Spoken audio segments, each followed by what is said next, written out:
Assalamualaikum. Hope everyone is doing well. So the topic for today is the intrauterine devices. ठीक, अब इसके अंदर हमारे पास इंट्रायूट्राइन डिवाइसेस दो तरह की हैं. एक वो है, एक LNG है, दैट इज़ द लेवोनॉर्गेस्ट्रल. ठीक, और एक है कॉपर बेस्ड. सही. अब इसके अंदर जो है हमारे पास, इसमें हम क्या करेंगे कि इम्प्लांट एक जो ये हमारी ये डिवाइसेस हैं इनको हम इंसर्ट कर देंगे. ठीक, और इसमें से प्रोजेस्टेरॉन का इन्फ्यूजन कंटिन्यूसली आता रहेगा और उसकी वजह से क्या होगा, it will be considered as an foreign body by the uterus और फिर वहाँ पर इन्फ्लेमेटरी कंडीशन जनरेट हो जाएगी, जिसकी वजह से एक तो वैसे ही प्रोजेस्टेरॉन की वजह से एट्रोफी होगा एंडोमेट्रियम का, साथ ही साथ उसकी वजह से फॉरेन बॉडी को क्योंकि होगा तो इन्फ्लेमेटरी कंडीशन जनरेट होगी और मैक्रोफेजेस जो होंगे वो एक्टिवेटेड रहेंगे. So as the fertilised egg reaches the endometrium, तो वहाँ पर जो मैक्रोफेजेस एक्टिवेटेड होंगे वो उसको ईट अप कर लेंगे. ठीक, दूसरा ये कि प्रोजेस्टेरॉन का सेम वही effect that it will thicken the cervical mucus. ठीक है, नॉर्मल जो वाटरी कंसिस्टेंसी होती है वो उसको ख़त्म करेगा, उसको थिकन करेगा ताकि स्पर्म का पैसेज ना हो सके. ठीक, ये था इसका मैकेनिज्म ऑफ एक्शन. अब जो ये हमारे पास इंट्रायूट्राइन डिवाइसेस LNG वाली आती हैं, ये हमारे पास दो आती हैं. एक आती है मिरेना, ठीक, और दूसरी आती है स्काइला या जेडिस. ठीक, अब ये जो मिरेना है, ठीक, ये जो मिरेना है दिस इज, ये भी लेवोनॉर्गेस्ट्रल है, ये भी लेवोनॉर्गेस्ट्रल है, बट डोज का फ़र्क है. इसमें कितनी है 52 mg. ठीक, मिराना में कितना है 52 mg प्रोजेस्टेरॉन. और जो स्काइला या जेडेस, ये है एक ही नाम, डिफरेंट जगहों पे दो डिफरेंट ब्रांड नेम्स हैं इसके. ठीक, इसके अंदर हमारे पास है 13.5 mg लेवोनॉर्गेस्ट्रल. ठीक, अब ये वाली जो होगी मिराना वाली, दिस प्रोवाइड्स 5 ईयर कंट्रासेप्शन. ठीक, और ये वाली जो होगी, क्योंकि डोज कम है तो ये कितनी होगी 3 ईयर्स का कंट्रासेप्शन प्रोवाइड करेगा. सही. इसके बाद हमारे पास क्या है, मैकेनिज्म ऑफ एक्शन सेम वही जो मैंने समझा चुकी. देन उसके बाद हमारे पास इसके अंदर अब हमें क्या देखना है, इसका ब्लीडिंग पैटर्न कैसा है, इसके एडवांटेजेस कैसे हैं. ठीक, अब इसके एडवांटेजेस, इसके सबसे एक ही क्या है कि ये जो है हैवी मेंस्ट्रुअल ब्लीडिंग जो होती है, HMB की कंप्लेन होती है, ये अगर उस कंडीशन में दिया जाए तो 90% ऑफ केसेस में ये जो है देखी गई है कि ये इसको रिलीव करती है. ठीक, it will also relieve the dysmenorrhoea.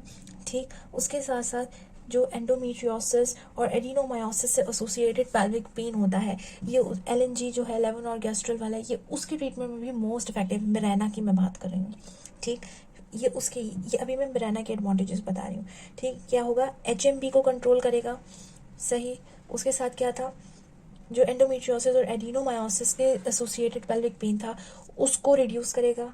फिर उसके अलावा क्योंकि एंडोमेट्रियल एट्रोफी करवाता है तो एंडोमेट्रियल हाइपरप्लेजिया को प्रिवेंट करेगा और साथ में डिस्मेनोरिया को ट्रीट करेगा. ठीक, ये स्पेसिफाइड थे मिरेना के लिए. अब ये जो HMB वाली बात थी, ये अगर जो है स्काइला में देखा जाए तो ये करता है ऐसा कुछ, पर इतना ज़्यादा इफेक्टिव नहीं होता एज कम्पेयर टू इन सब कंडीशंस में एज कम्पेयर टू मिराना. ठीक, अब इसके डिसएडवांटेजेस क्या है, क्योंकि ये इसकी वजह से क्या होगा, परसिस्टेंट स्पॉटिंग होगी इन द अर्ली फेज. ठीक, और इरेगुलर ब्लीडिंग भी होगी इन द अर्ली फेज. बाकी वही हाई प्रोजेस्टेरॉन के जो सिम्टम्स होते हैं, acne, breast tenderness, headache, nausea, ठीक, मूड स्विंग्स, मूड डिस्टर्बेंसेस, ये सारी चीज़ें LNG के साथ ओवरऑल मिराना भी स्काइला भी, ये दोनों के डिसएडवांटेजेस थे. ठीक, अब उसके बाद हमारे पास क्या है, कॉपर वाला. अब ये भी सेम, इसके अंदर भी वही कंट्रासेप्टिव है. ठीक, पर ये क्या है, ये लॉन्ग, ये भी ये है ना, ये आपको ये जो है कंट्रासेप्टिव प्रोवाइड करेगा फॉर 3 to 10 ईयर्स. ये और भी लॉन्ग टर्म हो गया. ये कितने ईयर्स का, 3 to 10 ईयर्स का कंट्रासेप्शन प्रोवाइड करेगा. ये और भी ज़्यादा लॉन्ग हो गया. ठीक, अगर इसको इससे भी ज़्यादा दे सकते हैं. कैसे दे सकते हैं कि अगर इन केस ऑफ LNG, ठीक, अगर तो विमेन इज़ मोर देन 45, ठीक, तो आप इसको इंसर्ट करके जब तक कि मेनोपॉज नहीं होता कंटिन्यूस रखें. सही, आप इसको इस तरह लॉन्ग टर्म दे सकते हैं. और कॉपर वाले को कैसे, if the women is more than 40, ठीक, वो ये था मोर देन 45 और ये क्या था मोर देन 40, तो फिर जो है क्या नाम है, आप इसको जब तक कि मेनोपॉज नहीं आता आप इसको कंटिन्यूसली रहने दे सकते हैं, कोई प्रॉब्लम नहीं है. ठीक, अच्छा, अब इसके कॉन्ट्राइंडिकेशंस क्या है, कॉपर वाला इसको आप नहीं दे सकते कब, कि अगर प्रीवियसली कोई पेल्विक इन्फ्लेमेटरी डिजीज़ हुई हुई है, ठीक, कोई प्रीवियस एक्टोपिक प्रेगनेंसी थी, कोई यूट्रस की मालफॉर्मेशन है, लाइक रिट्रोवर्टेड यूट्रस है, तो आप नहीं दे सकते. ठीक, पेशेंट को कॉपर से एलर्जी है तो कॉपर कंटेंट इसके अंदर कॉपर एलर्जी होगा, कॉपर कैसे दे सकते हैं. ठीक, फिर उसके अलावा कोई प्रेगनेंसी है तो भी नहीं दे सकते. ठीक, अब इसके अंदर हमारे पास क्या है, जो ये हमारे पास कॉपर बेयरिंग है तो ये भी वही सेम इन्फ्लेमेटरी कंडीशन जनरेट करेगा. ठीक, और ये भी रिवर्सेबल है, ये भी रिवर्सेबल है, ये भी रिवर्सेबल है। अब इसके साइड इफेक्ट्स में क्या है, ये क्या था, ये तो ट्रीट कर रहा था ना एचएमबी को और डिस्मिनोरिया को, ये क्या कर रहा है, ये डिस्मिनोरिया भी बढ़ा रहा है, ये डिस्मिनोरिया भी बढ़ा रहा है, ठीक है, और साथ साथ क्या कर रहा है, ब्लीडिंग, मेंस्ट्रुअल ब्लीडिंग को भी बढ़ा रहा है, ठीक है, ब्लड लॉस जो है उसको भी बढ़ा रहा है। तो अब जाहिर सी बात है दिस इज अ प्रॉब्लम, तो इसको ट्रीट करने के लिए कुछ ना कुछ तो चाहिए। तो इसको ट्रीट करने के लिए क्या है हमारे पास, एनसेड्स, ठीक, क्या है, एनसेड्स प्लस ट्रेनिक्सामिक एसिड, ठीक। अब ट्रेनिक्साम एनसेड क्या होगा, पेन को कम करेगा, और ट्रेनिक्सामिक एसिड जो होगा वो ब्लड लॉस को कम करेगा, ठीक। अब इसके बाद इसकी जो है कॉम्प्लिकेशंस, इसकी कॉम्प्लिकेशंस क्या है, 3 कॉम्प्लिकेशंस हैं, डू रिमेंबर 3 कॉम्प्लिकेशंस, ठीक। एक क्या है कि ये जो है परफोरेट कर सकता है, ठीक है, यूट्राइन परफोरेशन, सही। अब उसमें क्या होगा, ये बहुत रेयर कॉम्प्लिकेशन है पर होती है। इसमें होगा क्या कि जो डिवाइस थी वो इंसर्टेड थी, ठीक, और वो क्या हुआ कि वो यूट्रस को रप्चर करके एब्डोमेन में चली गई है। अब इसमें कंप्लेन क्या आती है, विमेन कंप्लेन क्या करे, क्योंकि ये दोनों डिवाइसेस के नीचे एक थ्रेड लाइक स्ट्रक्चर होता है जो अपर सर्विक्स में फील हो रहा होता है, ठीक है, और जिनमें इंसर्ट की जाती है उन्हें कहा जाता है डू फील इट, ठीक है, इसको एग्जामिन करते रहें, ठीक। और अगर जो है वो फील ना हो तो ये सबसे बड़ी वो होती है इंडिकेशन, और फिर वो विजिट करती है। दूसरा कि साथ में there is a severe pain following the insertion, तो ये 2 मोस्ट कॉमन प्रेजेंटिंग कंप्लेंट्स हैं, ठीक। अच्छा, अब जो है अगर मिसिंग थ्रेड के साथ विमेन आ रही है तो आपने फिर उसका परस्पैकुलम एग्जामिनेशन भी करना है, ताकि आप चेक कर सकें कि कहीं ऐसा तो नहीं कि वो थोड़ा सा ऊपर चली गई है, लाइक जो थ्रेड है वो विजाइना में चला गया, सर्विक्स से ऊपर हो गया, तो इसलिए फील नहीं हो पा रहा है, ये भी आपने पहले चेक करना है। सो इसके पीछे रिस्क फैक्टर्स क्या होते हैं, एक क्या है, एक बिल्कुल ट्रेंड जो डिवाइस इंसर्शन करने के लिए जो टीम थी वो इतनी ज़्यादा ट्रेंड नहीं थी, उनका कोई इतना ज़्यादा एक्सपीरियंस नहीं था, ब्रेस्ट फीडिंग या फिर लेस देन 6 मंथ्स, ये हमारे रिस्क फैक्टर्स हो गए। अब आपने इसमें ट्रीटमेंट क्या देना है, सबसे पहले तो आपने अल्ट्रासाउंड करना है, आपने परस्पैकुलम एग्जामिनेशन किया, आपको थ्रेड नहीं मिला, आपने क्या करना है, अल्ट्रासाउंड, ठीक है, अल्ट्रासाउंड में आपको no device in the uterus. अब आपने क्या करना है, आपने करना है एक्सरे एब्डोमेन, ठीक है, फिर आप क्या करेंगे, एक्सरे एब्डोमेन, और एक्सरे एब्डोमेन में आपको पता चलेगा कि भाई वो जो डिवाइस थी वो परफोरेट करके, सबसे पहला ट्रीटमेंट आप क्या करेंगे, लिपेरोस्कोपी, ठीक। अब लिपेरोस्कोपी कर ली, अब वो लिपेरोस्कोपी से काम नहीं चला, ठीक, वो फेल हो गया, ठीक। अब आपने क्या करना है, लिपेरोटोमी करनी है, ठीक। अब ये हो गया हमारे फर्स्ट कॉम्प्लिकेशन, कौन सी थी, यूट्राइन परफोरेशन। अब दूसरी हमारी कॉम्प्लिकेशन क्या थी कि there is a risk for the pelvic inflammation, ठीक। पहले तो एक तो ये क्या प्रीवियस जो है हमारे पास प्रीवियस अगर इन्फ्लेमेशन है तो हमने नहीं देना, ठीक। पर अगर pelvic inflammation most of the cases में जो होता है ना, फर्स्ट 3 वीक्स में जो है, फर्स्ट 3 मंथ्स तक जो है कोई चांस नहीं होता, इनफैक्ट बहुत रेयर होता है, ठीक। और अगर case in most of the cases तो आपने जो है आईयूडी को वहीं रहने देना होता है और एंटीबायोटिक थेरेपी स्टार्ट कर लेनी है। अब आपके पास ये कि आपने उसको उसके लिए भेज दिया है, पैप स्मेयर भेज दिया, ठीक।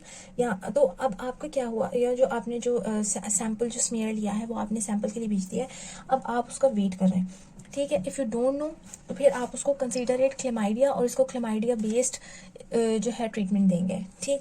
उसके अलावा अगर तो जो है जो नॉर्मल जो फ्लोरा होता है ना सर्विक्स का, ठीक, उसके अंदर कौन सा है, एक्टिनोमाइसिस, ठीक है, they are the actinomyces like organisms, ठीक। अगर तो वो पॉजिटिव होता है, ज़्यादा आते हैं, ठीक, और पेशेंट को कोई सिम्टम नहीं है तो just leave it, don't treat it, ठीक। और अगर there is a positive actinomyces like organisms in the patient और फिर पेशेंट भी सिम्टोमेटिक भी हो रहा है तो फिर you will give the penicillin, ठीक है, and then you will also remove the IUDs. उसके अलावा, ठीक, ये बात हो गई, क्लेमाइडिया वाली भी बात हो गई। अब उसके बाद क्या है, pregnancy, if women gets pregnant, वैसे तो चांसेस नहीं होते, ठीक, बहुत रेयर केसेस है, अगर हो जाए तो फिर क्या करना है कि आईयूडीज को बिफोर 12 वीक्स आपने उसको रिमूव करना है, आईयूडी को 12 वीक्स ऑफ गेस्टेशन पर। क्यों, क्योंकि अगर 12 वीक ऑफ गेस्टेशन से पहले नहीं रिमूव करेंगे तो there is an increase risk for the septic abortions, ठीक। एक ये बात भी हो गई। दूसरा कि अब जो है आईयूडीज के साथ एक्टोपिक प्रेगनेंसी का क्या रिलेशन है। एक्टोपिक प्रेगनेंसी में क्या है कि वो फिलोपियन ट्यूब में आता है ना, तो अब वैसे तो अगर नॉर्मल उससे कंपेयर किया जाए तो there is a reduce risk, ठीक। But if you will look कि भाई अगर आप उसको कंपेयर करें with the intrauterine and fallopian pregnancy तो उसमें there is an increases for ectopic, क्योंकि वो इम्प्लांट वहीं हो जाता है, ठीक। तो वैसे there is there is a reduced risk of pregnancy, but if you look specified in to the IUD cases में तो फिर there is a increase likelihood of pregnancy होगी नहीं, और अगर होगी तो there is a high risk for the ectopic pregnancy. ठीक, अब उसके बाद सिर्फ लास्ट चीज कि हमारे पास लॉन्ग एक्टिव रिवर्सिबल कॉन्ट्रासेप्टिव्स कौन कौन से हैं। एक हमारे पास ये कौन सा है, आईयूडीज, ठीक है, कॉपर वाला भी हो गया और एलएनजी भी हो गया।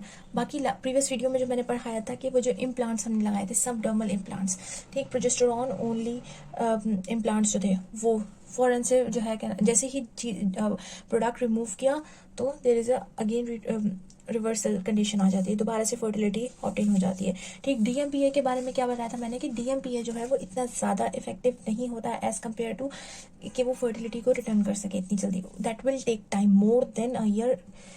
ठीक, तो इसलिए लॉन्ग एक्टिंग में वो लास्ट ऑप्शन होता है हमारे पास, सबसे पहले हमारे पास ये, बाकी जो रिमेनिंग ऑप्शंस लॉन्ग एक्टिंग में बताए वो थे।